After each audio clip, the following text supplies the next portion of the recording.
Welcome to World's Largest Extremes, where we peel back the layers of history to expose the monumental truths often left out of the textbooks.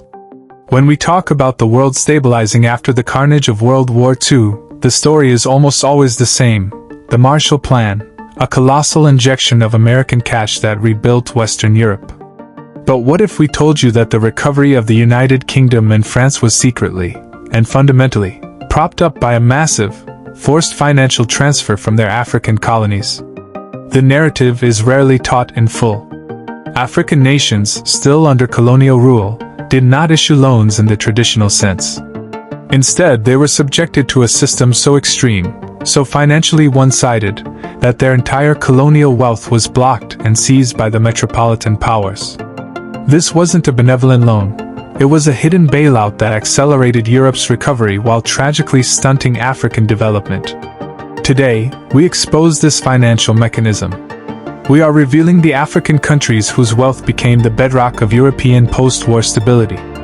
Get ready for an extreme lesson in economic history. To understand this monumental financial transfer, you must first understand the mechanism used by the colonial powers, the colonial reserve system.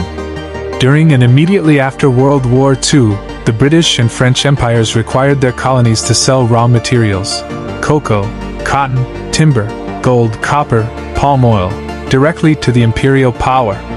These sales generated huge revenues for the colonies. But here is the extreme injustice. The money earned by the colonies was not given to them in hard currency.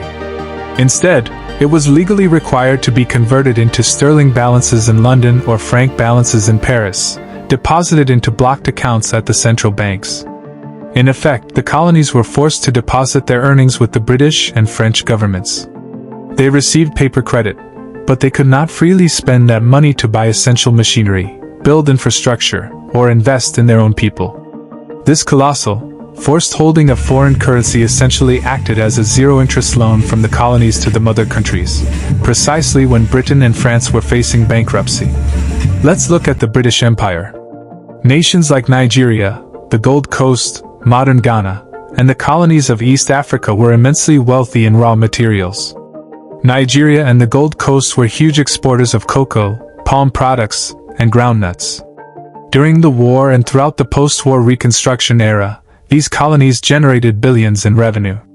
This revenue was deposited in the UK's sterling balances. By 1945, the total amount of these blocked funds, largely accumulated from the colonies, was staggering. For the UK, these sterling balances were a lifeline. They helped the British government maintain the stability of the pound sterling and, crucially, allowed them to fund their massive war debt and buy essential post-war goods from the United States, thereby financing the foundation of Britain's welfare state and industrial recovery. These blocked accounts were held at the Bank of England, inaccessible to the African people who earned them, until the UK was ready to release them, often years later, and only gradually. This extreme financial policy kept the colonies artificially poor while saving the imperial treasury. A near-identical financial system was utilized by the French in their vast empire across West and Equatorial Africa, the infamous Franc Zone. Colonies like Senegal, Ivory Coast, and French Equatorial Africa were required to surrender virtually all of their foreign currency earnings to the French treasury in Paris.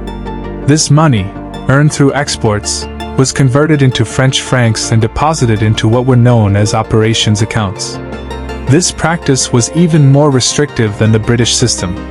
It ensured that France, severely weakened by the war, had access to a steady, huge pool of foreign exchange reserves.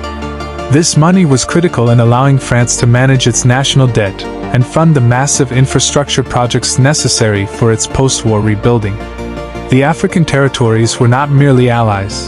They were mandated financial sponsors, forced to hand over their wealth to ensure the financial viability of France. This wasn't partnership, it was extreme financial extraction.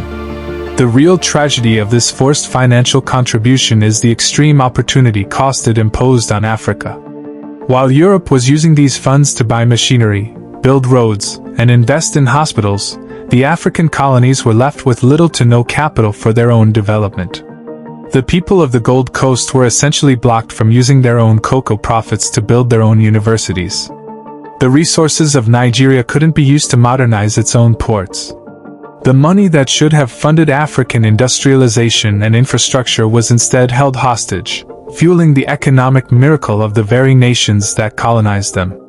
This prolonged system of financial repression severely stifled African economies, making the eventual transition to independence decades later far more challenging, leaving newly formed nations struggling to catch up in a world that their own wealth had helped to rebuild.